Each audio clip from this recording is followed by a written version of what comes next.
Buen día. El día de hoy vamos a entregar un nuevo capítulo de Radiology. Es un artículo interesante, habla acerca de un estudio que se hizo multicéntrico relacionado con el trauma esplénico cerrado de la Sociedad Americana de Radiología y Emergencia, tomografía y hallazgos clínicos. Es un estudio multicéntrico que se realizó en los Estados Unidos de norte a sur y de este a oeste. ¿A qué me refiero con eso? Las 11 instituciones que están involucradas, universidades y centros de referencia de traumatología en el país del norte.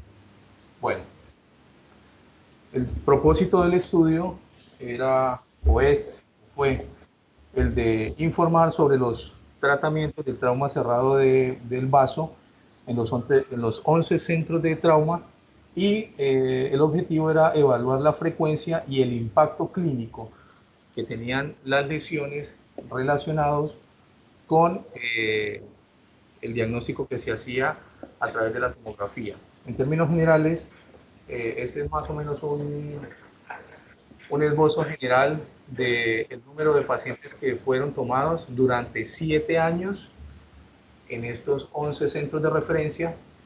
Se tomaron un total de 1.633 pacientes, pero haciendo ya la evaluación de los criterios de inclusión, exclusión, las situaciones que se fueron presentando en algunos casos particulares, pacientes que no cumplían con aquellos criterios, finalmente se tomaron para el análisis 1.373 pacientes. Hay que tener en cuenta que en la realización de este estudio de características descriptivas durante estos 7 años, había que valorar o tener en cuenta que obviamente había que tomar los pacientes que tenían traumatismo cerrado de abdomen, particularmente aquellos pacientes que tenían injurias o lesiones sobre el vaso y que se les había realizado una tomografía previa a la decisión de manejo que se había hecho con estos pacientes. Estas son algunas de las características generales de los pacientes que se habían tomado, y hay que mencionar que dentro de esas características de los pacientes se presentaron múltiples variables que había que asociar y que había que obviamente evaluar para poder hacer un análisis a profundidad. Obviamente la magnitud del estudio en cuanto al número de centros de referencia de trauma en Estados Unidos, los que estaban involucrados, estos centros que estaban involucrados, eh, había que tener en cuenta que todo el material o todo el estudio que se está haciendo da para hacer un análisis extenso, a pesar de que solamente estamos viendo una estructura con lesión y que vamos a evaluar. En esta imagen quería mostrarles rápidamente es en el tiempo, el número de años que se hizo el estudio, y están cotejando dos, eh, dos hallazgos o dos cuadros en los que se está evaluando en primera instancia la injuria grado 1 a 3 y la injuria del vaso grado 4 grado 5. Hay que tener en cuenta que se está manejando la escala de la Asociación Americana de Cirugía de Trauma en cuanto a los niveles de lesión de injuria del vaso relacionado con si es una injuria del parénquima o si hay injuria vascular. Entonces, si hay la grado 1, si hay lesión externa, la grado 2, si hay lesión capsular o subcapsular, grado 3, si hay lesión del parénquima, y grado 4, si hay lesión sobre el 4 y 5, si hay lesión sobre el ilio y lesión del parénquima. Entonces, aquí lo que estamos, o lo que ellos trataron de analizar en este caso particularmente, es el manejo no quirúrgico, lo vemos en línea azul, el manejo quirúrgico en línea negra y el manejo por intervencionismo radiológico. Entonces, para las injurias grado 1 en el tiempo que se hizo la evaluación, vemos que el manejo no quirúrgico permaneció, digamos, en un porcentaje muy alto y permaneció estable. Pero el manejo intervencionismo radiológico durante algunos años, particularmente a partir del 2015, ya ha comenzado a aumentar. Eso a qué se debe. Varios elementos, como lo mencioné ahora, son muchos centros, son diferentes protocolos que tienen establecidos y no todos los grupos quirúrgicos que manejan trauma eh, tienen o manejan los mismos consensos. Pero lo interesante de este estudio es que sí hubo un aumento en el manejo por intervencionismo radiológico, aumento que se vio reflejado, de una vez les doy el dato, en un 20%.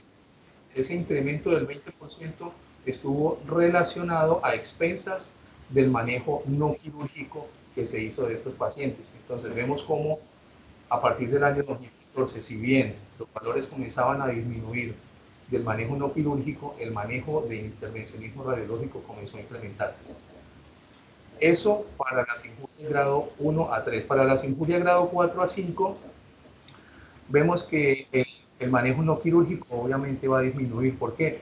Porque son pacientes que, si bien es cierto, pueden tener otros traumas asociados o pueden tener una lesión importante del parénquima esplénico, hay que hacer obviamente la intervención quirúrgica para el control de daños y para definir lesiones de otros órganos circunvecinos. Entonces, en ese mismo sentido, vemos cómo el manejo por intervencionismo radiológico también ha ido en aumento,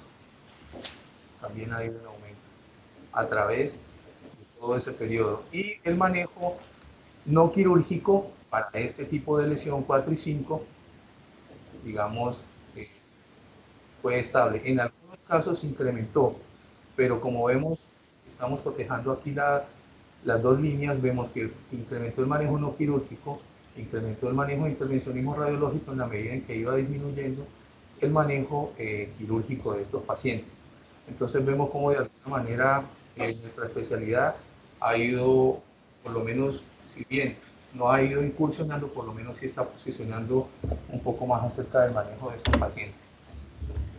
En esta imagen, lo que estamos viendo ya es, teniendo en cuenta los principales centros, cuál fue más o menos el porcentaje a través del tiempo también del manejo no quirúrgico, el incremento que hubo en algunos centros del manejo de intervencionismo radiológico y del manejo quirúrgico. Porque hay algunos centros que tienen un manejo de intervencionismo radiológico pequeño, porque son grupos o son instituciones que, si bien es cierto, pueden ser referentes para el manejo de trauma, no tienen un equipo disponible permanente para el manejo de estos pacientes. Pero vemos que en términos generales el manejo no quirúrgico siempre estuvo alto. ¿Pero por qué estuvo alto? Porque tenía que ver obviamente o estaba relacionado con el tipo de trauma que tenía. Bueno, muy bien.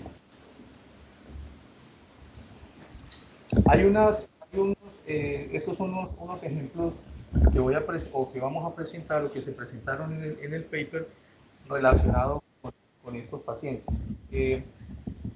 Las imágenes que tomaron de todos los pacientes que estuvieron en el estudio, obviamente fueron imágenes gráficas contrastadas en todas las fases. La fase arterial, la fase sin contraste, la fase portal. Pero había que tener en cuenta que dieron especial relevancia a las imágenes relacionadas con la fase arterial y la fase portal. En este caso, es un paciente que había presentado una injuria vascular controlada y que se pretendía ver en la fase venosa portal y en la fase venosa tardía si esa lesión o esa injuria vascular o esa injuria del parénquima del vaso tenía alguna evolución en el tiempo. Entonces aquí en la fase portal o en la fase tardía veía que no persistía la lesión, o por lo menos ya no se veía.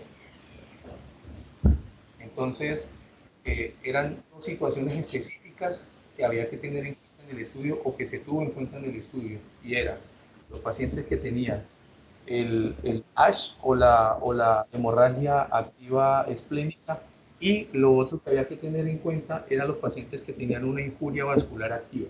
Entonces el objetivo siempre en todos los pacientes era tratar de determinar si pese al traumatismo continuaba obviamente con algún tipo de sangrado que hacía necesario definir si el manejo se iba a hacer de manera por intervencionismo radiológico en cuanto a embolización de aquellos vasos o si el manejo iba a ser quirúrgico.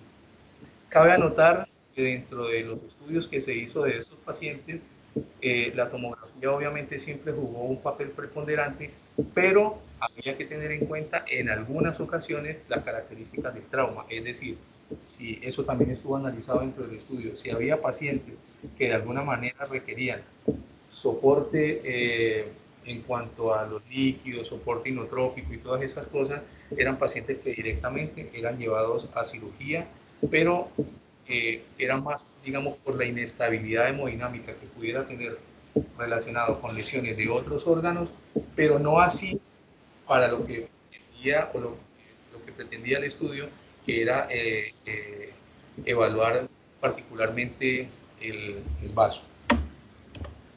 Este otro, este otro caso es el de un peatón de 51 años que fue arrollado por un vehículo y en el que se muestra una lesión en esta en tomografía con transporte axial con contraste, la presencia de una lesión vascular contenida. Aquí la vemos en fase arterial y aquí ya en fase portal. Entonces, si bien es cierto, presentaba una lesión, eran pacientes que directamente eran manejados del equipo interdisciplinario y en estos casos también eran pacientes que eran manejados por intervencionismo radiológico. Este otro caso es el de un paciente de 26 años que ha presentado una colisión vehicular y en el que se muestra con el asterisco el hematoma intraparenquimatoso que se presentaba y concomitantemente el sangrado que presentaba intraperitoneal, es decir, el sangrado que había periférico que se evidenciaba ahí con la punta de flecha. Este otro caso es el de un hombre de 26 años que también después de una colisión vehicular evidenciaba una gran área con hemorragia intraparenquimatosa activa y concomitantemente con un sangrado periférico al vaso.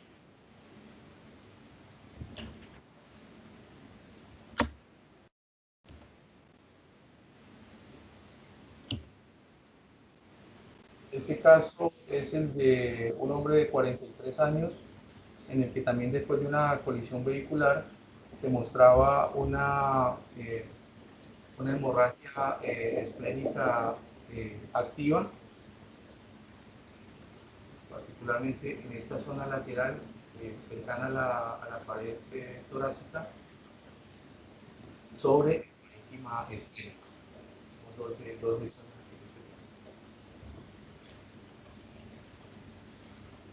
Bueno, eh, ya para finalizar, es importante que nosotros tengamos en cuenta dentro de nuestro equipo de trabajo, obviamente siempre ha habido un diálogo muy fluido con los equipos de cirugía y al mismo tiempo con los equipos de intervencionismo en cuanto a tener en cuenta, en cuanto a que se debe tener en cuenta o por lo menos manejar un mismo idioma relacionado con cuál va a ser la escala que se va a manejar en cuanto al tipo de lesión esplénica.